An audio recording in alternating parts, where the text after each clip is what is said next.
सरस्वते नमः। श्री गुरुभ्यो नमः। जगद्गुरु नरेंद्राचार्य महाराज की जय। सद्गुरु काडसिद्धेश्वर महाराज की जय। संत शिरोमणि गजानन महाराज की जय। आद्य जगद्गुरु रामानंदाचार्य महाराज की जय। सिया वल्लभ रामचंद्र की जय।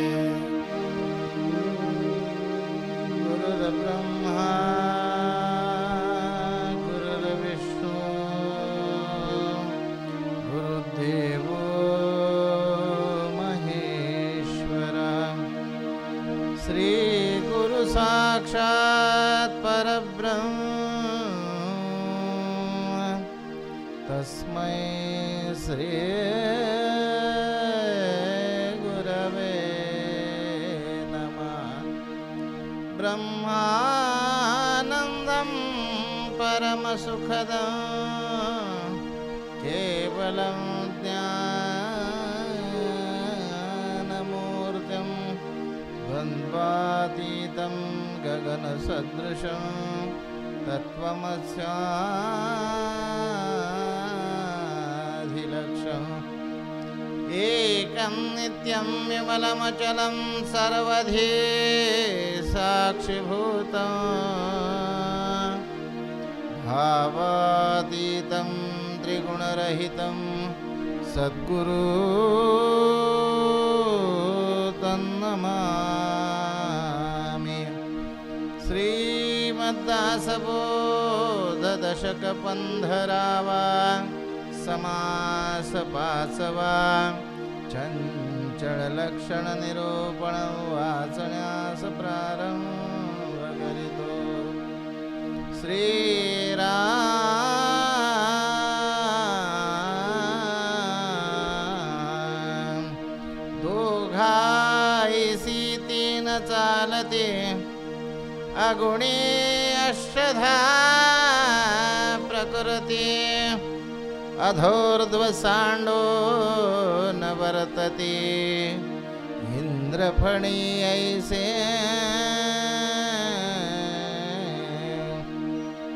पण तोडे भक्षितो पण जा मूल बापा समारी बोझा चुकाऱ्या गेला राजा चौघा जणांचा देव देवालयामध्ये लपला देऊळ पूजिता पावे त्याला सृष्टीमध्ये ज्याला त्याला ऐसेची आहे दोन्ही नामे एकास पडिले लोकीने मस्त कल्पिले विवेके प्रत्यय पाहिले तो एकची नाम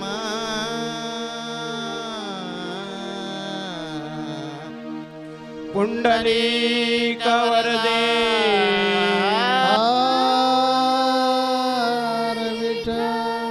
श्री ज्ञानदेव पंढरीनाथ महाराज की जय। जगद्गुरु नरेंद्राचार्य महाराज की जय।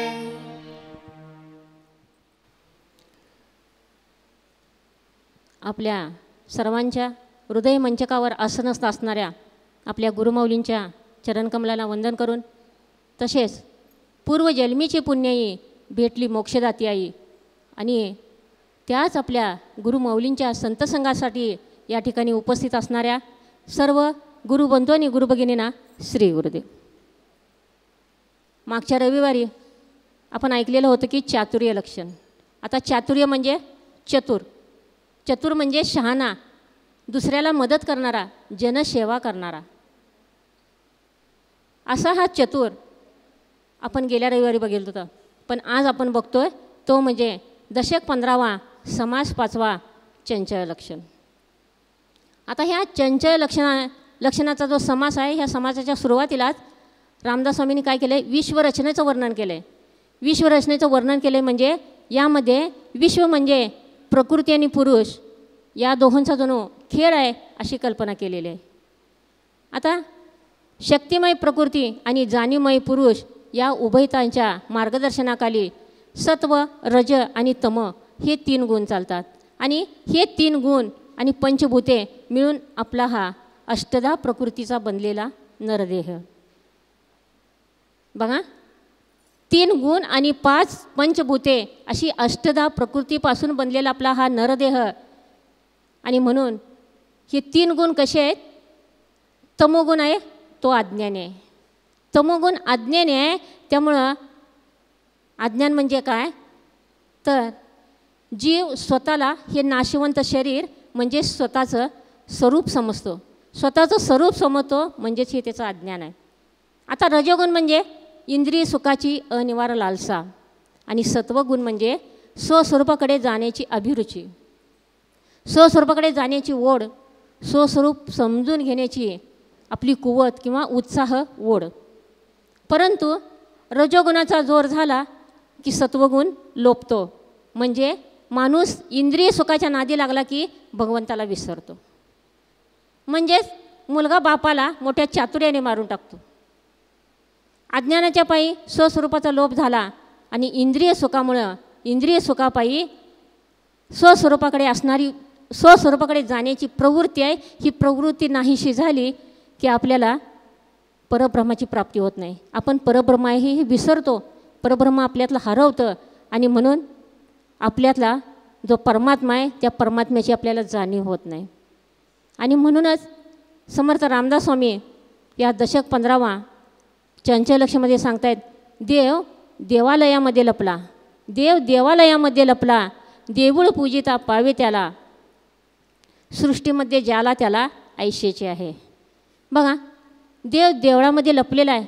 देवाची पूजा केली, देवळाची पूजा केली की ती देवाला पोचते. तसंच आहे या सृष्टीमध्ये सुद्धा. प्रत्येक सृष्टीमध्ये, प्रत्येक पिंडात अंतरात्मा वास करत असतो.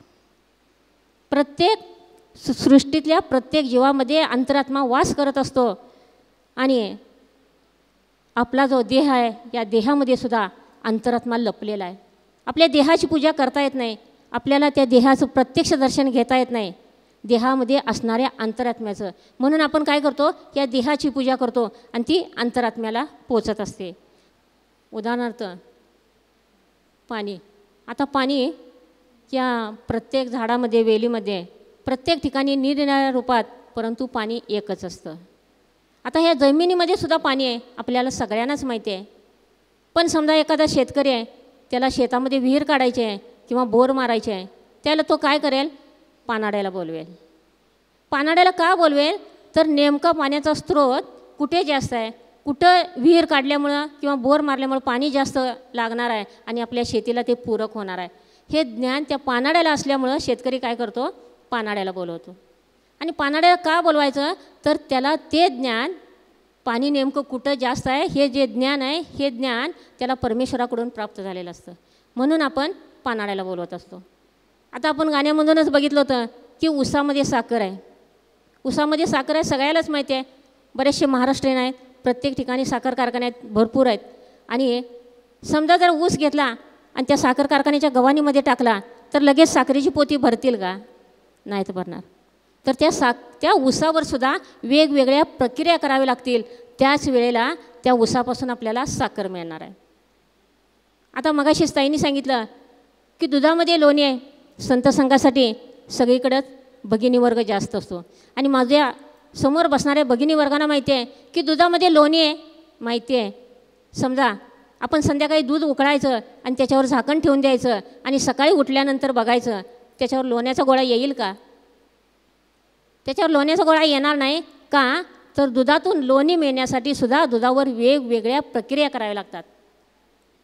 त्याच पद्धतीनं या देहात असणारा अंतरात्मा, या देहात असणारा अंतरात्मा शोधण्यासाठी सुद्धा आपल्या जीवनात सद्गुरूंची गरज असते. या देहाला चालवणारा कुणीतरी चालक वेगळा आहे, तो चालक आहे आत्मा.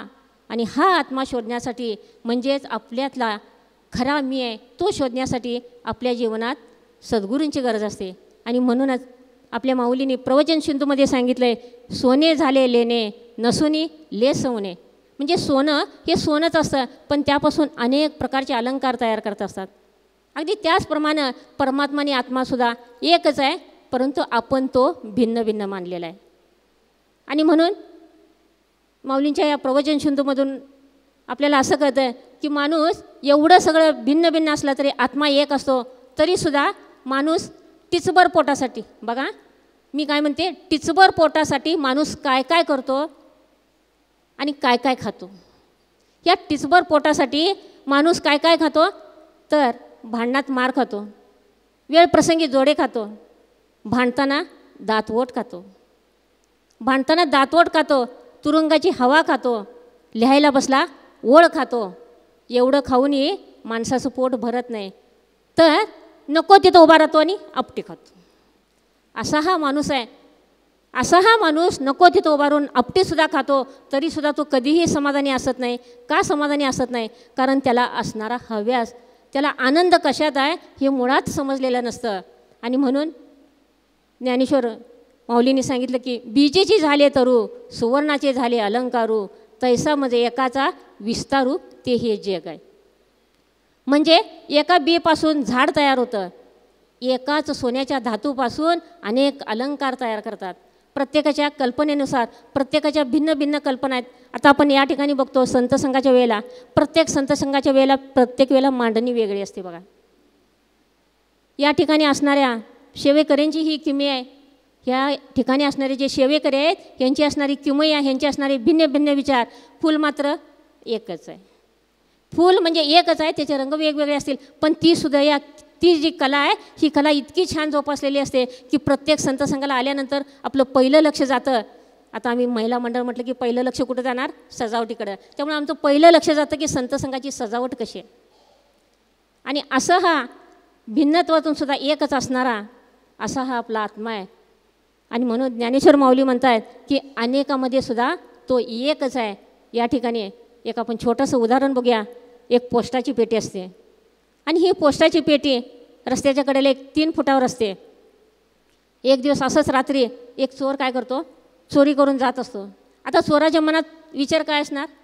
सारखे त्याच्या मनामध्ये विचार घोळत असतात की पोलीस आले तर मला पकडतील, मुद्देमालही जाईल आणि मला अटक होईल. आणि तेवढ्यात त्याचं लक्ष त्या अंधारात असणाऱ्या पोस्टाच्या पेटीकडे जातं. पण त्या जो चोर आहे त्याच्या मनात असे अनेक विचार येत असतात, मला पकडतील, मी चोर आहे, मी चोरी केली आहे, मला पकडतील. त्यामुळे तो धास्तावलेला असतो आणि क्षणभर दुखावतो. का? तर आपल्याला मुद्देमाल जाईल आणि आपल्याला आत जावं लागेल, तुरुंगाची हवा खायला लागेल. म्हणून तो थोडा वेळ दुखावतो. आणि त्याच्याच पाठोपाठ एक तरुणी आपल्या मित्राला भेटायला जात असते. तरुणी मित्राला भेटायला जात असते. आईला काय सांगते? मैत्रिणीकडे अभ्यासासाठी जाते, वही आणते, नोट्स आणते. आणि त्यामुळे ही रात्री बाहेर पडलेली तरुणी, तिच्या मनात काय विचार असणार सांगा?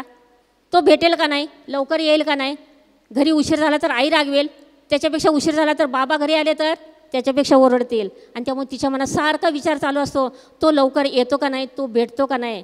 आणि तेवढ्याच तिचं लक्ष त्या पोस्टाच्या पेटीकडे जातं. आणि त्यावेळेला तिचा एक सुखद असा तिला थोडासा चुटका लागतो. तिला वाटतं की मला उशीरच झाला म्हणून तो मध्ये येऊन उभा राहिला आहे. बघा दोघांचे विचार 2 वेगवेगळे पडले. आणि त्याच्याच पाठोपाठ एक आपला मध्यमवयीय आपला गुरुबंधू जात असतो. त्याच्या हातामध्ये बॅटरी असते. तो रात्रीचा जात असतो, एकटा जात असतो. त्यामुळं माऊलींचं नामस्मरण करत करत करत जात असतो. एकटा असलं की माणूस माऊलींचं नामस्मरण करतं. दोघी असलं की मात्र अडगुलं मडगुलं सोन्याचं कडगुलं असं काहीतरी बडबडतात. म्हणजे एकमेकीचं उन्हा काढत असतात. आणि त्यामुळे होतं कसं, एकटा जात असतो त्यामुळे तो आपला नामस्मरण करत करत जात असतो. आणि ज्यावेळेला तो बघतो की पोस्टाची पेटी दिसते, अंधारात आहे, त्यालाही ती पोस्टाची पेटी दिसते, पण अंधारात फक्त प्रतिकृती दिसते. आणि त्यामुळे तो काय करतो, आपल्या हातातली जी बॅटरी आहे त्या बॅटरीचा प्रकाश होत त्या पोस्टाच्या पेटीवर टाकतो. त्यावेळेला त्याला सत्य समजतं की ही पोस्टाची पेटी आहे. त्याला एक क्षणभर अगोदर वाटलेलं असतं की मी अंधारातून चाललो आहे, माझ्या हातात बॅटरी आहे, कबूल आहे, माझ्या पाठीशी माऊली आहेत हे कबूल आहे, परंतु ह्या अंधारात काय उभं राहिलं आहे, डोळ्यावर विश्वास नाही, म्हणून तो बॅटरीचा प्रकाश झोत टाकतो आणि पाहतो तर पोस्टाची पेटी असते.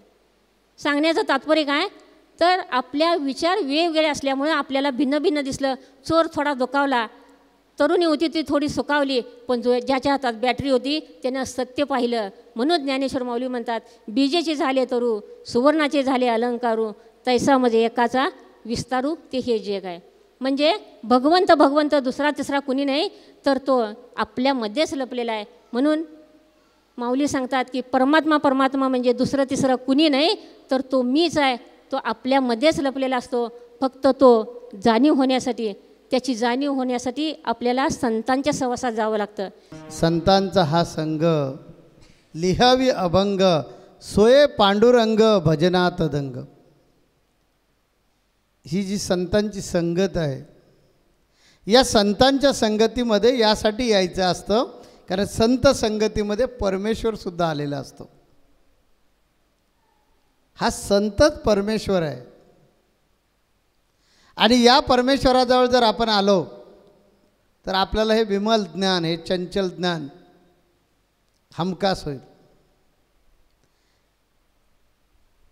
जी बाई बाळंतीण झालेली आहे, तिला काही मुलं बाळं आहेत, अशा बाईचा जर अनुभव नवसक्या बाईने, म्हणजे लग्न झालं आता दिवस गेलेले आहेत आणि बाळंतपणाचे अनुभव काय असतात हे जर तिला विचारलं तर ती जेवढं परफेक्ट सांगेल तेवढी तिची मैत्रीण बिगर लग्नाची सांगणार नाही, कारण तिनं ते अनुभवलं आहे. तिला 1-2 मुलं झालेली आहेत, तिचा स्वतःचा तो अनुभव आहे. तसा हा आत्मानुभव जो आहे हा संतांचा स्वतःचा अनुभव आहे.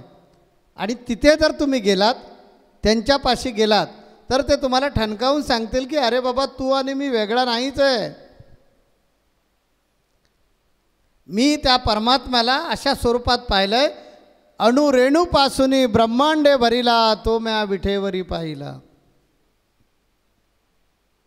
अणुरेणू देव आहे, नरेंद्र म्हणे शोधून पाहे, कारण ते शोधलं आहे नरेंद्रानं. संपूर्ण चराचरामध्ये देव आहे याचा शोध त्याने स्वतः घेतला आहे. आणि म्हणून तो ठणकावून सांगतोय की अणुरेणूत देव आहे, म्हणजे कणाकणामध्ये देव आहे. आणि तो देव दुसरा तिसरा कोणी नाही आहे, तो मीच आहे. आता मी म्हटलं की तुम्ही शरीराकडे बघता, तो तुमच्या नजरेचा दोष आहे. इथं या मीचा अर्थ तसा घ्यायचा नाही आहे. हा मी म्हणजे या शरीरामध्ये असणारं जे आत्मतत्व आहे ते सर्वत्र सारखंच आहे. हे सर्वत्र सारखं असणारं जे तत्व आहे, म्हणजे सोनं एकच आहे, त्याचं नाव ठेवूया आपण परमात्मा. मग त्या सोन्याचं कुणीतरी गळसरी केली, सोनं तेच पण नाव बदललं. कोणी कानातल्या रिंग केल्या, सोनं तेच आहे, नाव बदललेलं आहे. कोणी काहीतरी नाकातली नथनी की काय नथ असते ती केली, सोनं तेच, फक्त नाव बदलतं. इथंसुद्धा तेच झालं आहे. 84 लक्ष योनी अशाच निर्माण झालेल्या आहेत, एका सोन्यापासूनच निर्माण झालेल्या आहेत. आणि हे आम्ही फक्त म्हणतो असं नाही, तर प्रूव्ह करून दाखवलं आहे तुम्हाला. आम्ही आमच्या गुरूंच्या कृपेनं ते ज्ञान मिळवलेलं आहे, त्याचा अनुभव घेतला आणि ते प्रूव्ह केलं आहे. म्हणून मी सांगतो, समोरून येणाऱ्या सापाला सांग, थांब, नरेंद्र महाराजांचं नाव सांगेन, साप जागच्या जागी थांबला पाहिजे. का असं तो थांबतो, का त्याची प्रचिती येते?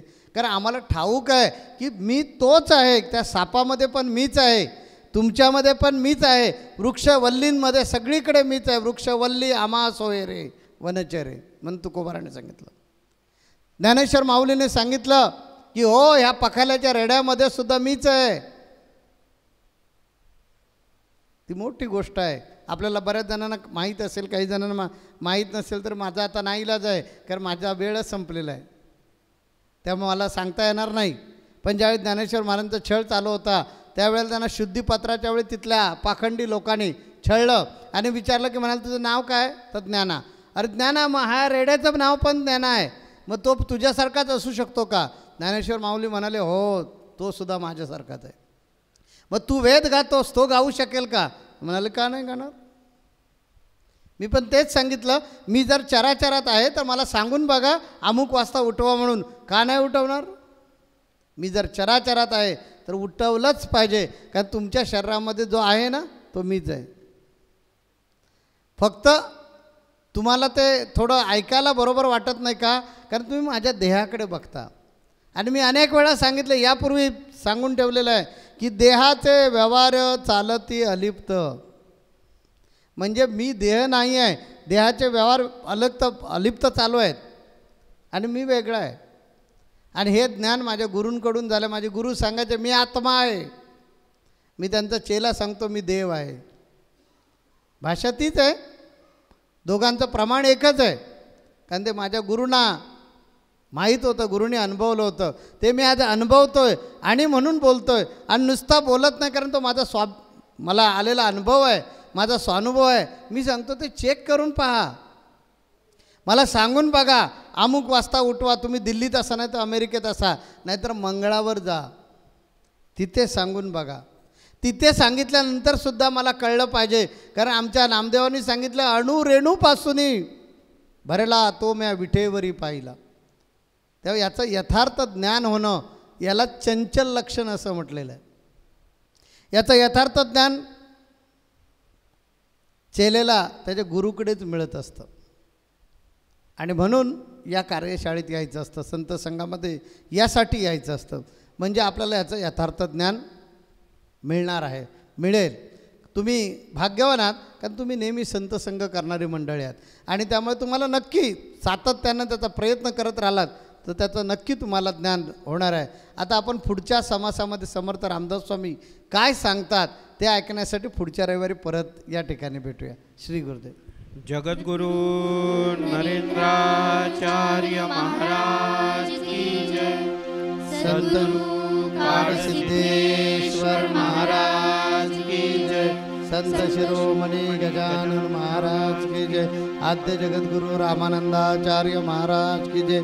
सिया वल्लभ रामचंद्र की जय.